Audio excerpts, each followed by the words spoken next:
Hello friends, welcome to my channel. तो ठंड के दिन आ गए हैं और ठंड में खाने का मज़ा अलग ही होता है, क्योंकि आप जब जो भी कुछ खा लें मसालेदार या फिर तला भुना बहुत ही आराम से पच जाता है, कोई दिक्कत नहीं होती है। तो चलिए आज हम बना लेते हैं छोले और कुलचे, और बहुत ही आसान तरीके से मैंने इसकी रेसिपी आपके साथ शेयर की है। एक बार ज़रूर इसको ट्राई कीजिएगा। बनाने में बहुत ही आसान है और टेस्ट में बहुत ही अच्छा है। तो चलिए देख लेते हैं इसकी बनाने की विधि। तो चलिए सबसे पहले हम कुलचे के लिए आटा गूँथ करके तैयार कर लेते हैं। तो मैंने एक कटोरी ले ली है जिसे नाप करके मैं सारी चीज़ें डाल रही हूँ। तो मैंने ले ली है लगभग 1.5 कटोरी मैदा, और इसमें डाल दिया है लगभग 4 चम्मच सूजी, और इसके साथ ही हम डाल देंगे इसमें आधा पैकेट इनो का। तो इस तरीके से आप सबसे पहले कुलचे के लिए आटा गूँथ करके रख दें, क्योंकि इसे हम कम से कम 4 से 5 घंटे रखेंगे, तभी हमारे कुलचे अच्छे बन कर के तैयार होंगे। तो मैंने मैदा, सूजी और इनो अच्छे से एक में मिक्स कर लिया है। अब हम इसके आटे को दही से गूँथ लेंगे। तो दही अगर आपके पास खट्टी है तो बहुत ही अच्छा है। तो आप इसमें पानी सिर्फ़ ज़रूरत भर के लिए थोड़ा-सा ही डालें, बाकी सारा आटा आप दही से गूँथेंगे तो आपके कुलचे बहुत ही अच्छे सॉफ्ट बन कर के तैयार होंगे। तो ये देखिए मैंने आटे में लगभग आधी कटोरी से ज़्यादा दही लिया है और उसी से आटा गूँथा है, और जो दही वाली कटोरी है उसी में थोड़ा-सा पानी ले लिया है, और बिल्कुल थोड़ा-थोड़ा पानी का छींटा दे कर के हम इसका आटा गूँथ कर के तैयार कर लेंगे।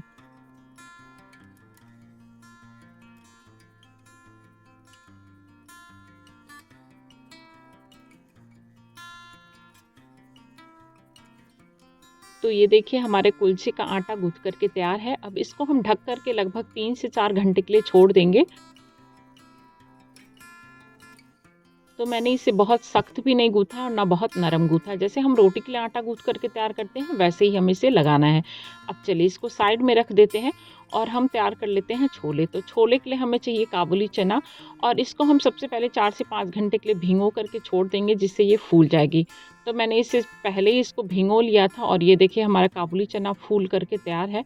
अब चलिए इसकी ग्रेवी के लिए तैयारी कर लेते हैं। तो मैंने ले लिया है 2 बड़े प्याज, 1 गाँठ लहसुन का, अदरक ले लिया और हरी मिर्च, और इसको चॉपर में अच्छे से चॉप कर लिया है। इसको हमें पीसना नहीं है, आप चाहें तो इसको थोड़ा-सा प्याज मतलब 1 प्याज चॉप कर लीजिए, 1 प्याज पीस भी सकते हैं, लेकिन मैंने दोनों प्याज अच्छे से चॉप कर लिया है।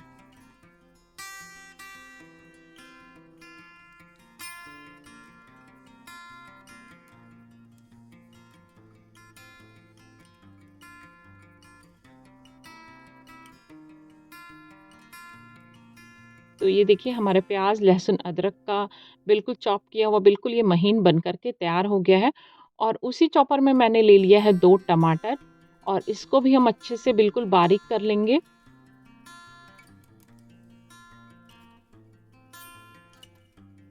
टमाटर के ही साथ हम डाल देंगे 1 मुट्ठी धनिया की पत्तियाँ।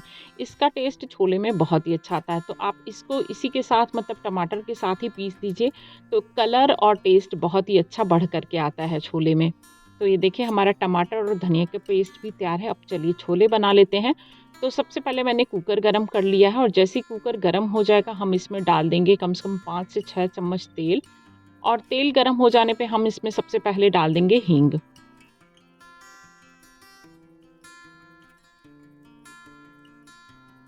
अब इसके बाद हम डाल देंगे लगभग 1 चम्मच साबुत जीरा, और जैसे ही जीरा चटक जाएगा इसमें हम डाल देंगे अपने चॉप किए हुए प्याज।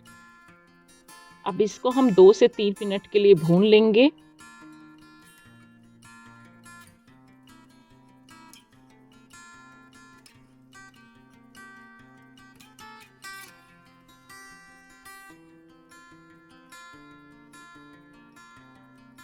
तो ये देखिए प्याज का कलर थोड़ा-सा चेंज हो गया है।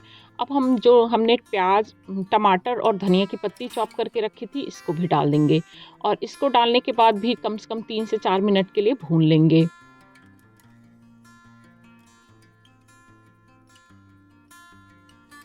अब हम इसमें मसाले डाल देते हैं। तो मसाले में मैंने डाल दिया है नमक, हल्दी, और डाल देंगे आधा चम्मच अमचूर का पाउडर, और आधा ही चम्मच हम इसमें डाल देंगे गरम मसाला पाउडर।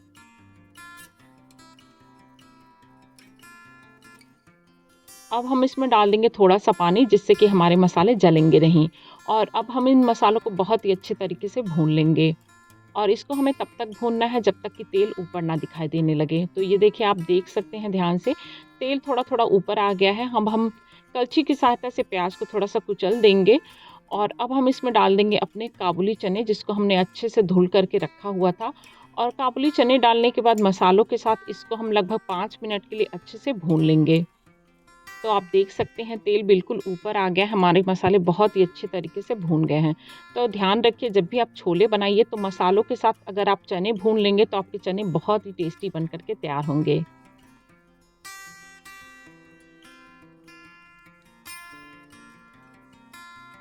अब हम इसमें डाल देंगे 1 ग्लास पानी। तो अगर आप इस तरीके से छोले बनाएँगे तो आपके बहुत कम टाइम में छोले बन कर के तैयार हो जाएँगे। छोलों को पहले उबालने की भी ज़रूरत नहीं है, बिल्कुल एक ही बार में ये कुकर में बन कर के तैयार हो जाएँगे और टेस्ट भी बहुत ही लाजवाब होता है। अब चलिए हम इसको सीटी लगा लेते हैं और कम से कम 6 से 7 हम मीडियम आँच पे इसको सीटी दिला देंगे। तो ये देखिए 6 से 7 सीटी लग चुकी है और सीटी बिल्कुल निकल चुकी है, मतलब प्रेशर निकल चुका है। अब हम ढक्कन खोल लेते हैं और ये देखिए हमारे छोले बन कर के तैयार हैं। अब हम इसको थोड़ा-सा मैश कर देंगे ताकि ये अच्छे से गाढ़ी बन कर के तैयार हो जाए।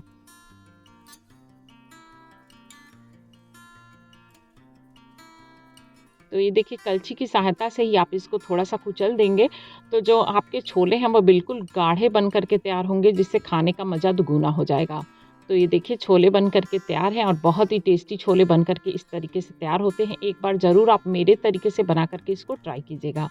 अब चलिए कुलचे बना लेते हैं। तो मैं स्टफ़्ड कुलचे बना रही हूँ, तो इसलिए हम इसमें स्टफ़ करने के लिए सबसे पहले इसकी स्टफ़िंग तैयार कर लेते हैं। तो स्टफ़िंग के लिए मैंने ले लिया है पनीर, जिसको अच्छे से हाथों से तोड़ लिया, आप चाहें तो कद्दूकस भी कर सकते हैं। और इसके बाद डाल दिया इसमें धनिया की पत्तियाँ और बिल्कुल थोड़ा-सा प्याज़ डाल देंगे और बिल्कुल थोड़ा-सा हम इसमें डाल देंगे नमक। अब इन सारी चीज़ों को मिक्स करके साइड में रख लेंगे।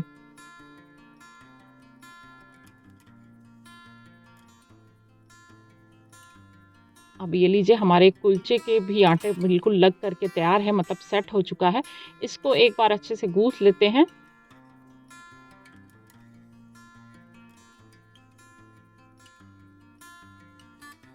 अब दोनों हाथ पे हम तेल या घी लगा लेंगे और जैसे हम आलू के पराठे घर में बना कर के तैयार करते हैं, उसी तरीके से हमारी इसकी लोई कर लेनी है और लोई की कटोरी बना लेनी है और थोड़ा-थोड़ा सा हम इसमें पनीर की स्टफिंग भरते जाएँगे।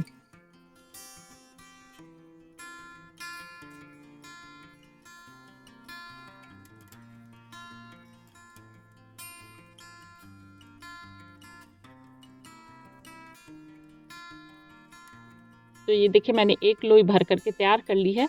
अब दूसरी लोई भी हम इसी तरीके से भर कर के तैयार कर लेंगे।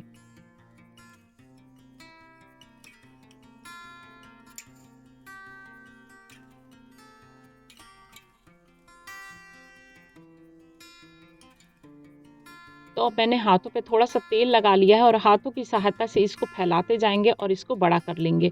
अगर आप बेल सकते हैं तो इस पे है बिल्कुल हल्का-सा बेलन चला के इसको आप बेल भी सकते हैं। तो मैंने इसको उँगलियों की सहायता से ही इस अच्छे से इसको फैला लिया है, जितना बड़ा इसको बनाना है मुझे। तो मैंने इसके ऊपर थोड़ी-सी धनिया की पत्ती भी लगा दी है, जिससे देखने में ये बहुत ही अच्छा लगेगा। और ये देखिए बिल्कुल पूड़ी के साइज़ का मैंने इसको बना लिया है। और इसके बाद हम तवा गरम कर लेंगे और तवे के ऊपर थोड़ा-सा घी या तेल आप इसको ग्रीस कर दीजिए, जिससे ये जो कुलचा है वो तवे में चिपकेगा नहीं।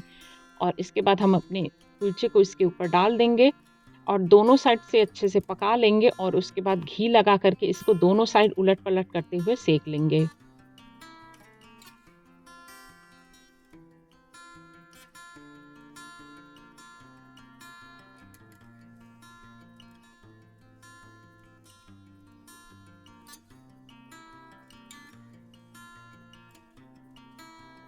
तो अगर आप चाहें तो इसको बिना घी या तेल का पहले सेक लें और इसके बाद सेकने के बाद आप इसके ऊपर बटर लगाकर भी खा सकते हैं। इससे भी इसका टेस्ट बहुत ही अच्छा आता है। तो मैंने सेकते वक़्त ही इसमें घी लगा लिया है और ये देखिए बहुत ही अच्छे तरीके से ये सिक करके तैयार हुआ है, बहुत ही अच्छा कलर आया है। तो मेरे कुलचे भी बन कर के तैयार हैं और छोले भी बन कर के तैयार हैं। तो लीजिए गरमा-गरम छोले और कुलचे और ऊपर से ठंड का मौसम, खाने का मज़ा ही अलग होता है। तो एक बार आप मेरे तरीके से इस तरीके से मतलब कुलचे और छोले बना कर के ज़रूर ट्राई कीजिएगा। बनाने में बहुत ही आसान है। आपको छोले पहले उबालने की भी ज़रूरत नहीं है। आप एक बार में ही छोले बना कर के तैयार कर सकते हैं। तो ये जो मेरी स्टफिंग वाली कुलचे और छोले की रेसिपी है आपको कैसी लगी आप ज़रूर बताइएगा और बना कर के ज़रूर ट्राई कीजिएगा। और अगर वीडियो अच्छा लगेगा तो लाइक शेयर करना मत भूलिएगा। मिलते हैं अगली रेसिपी के साथ, तब तक के लिए बाय बाय।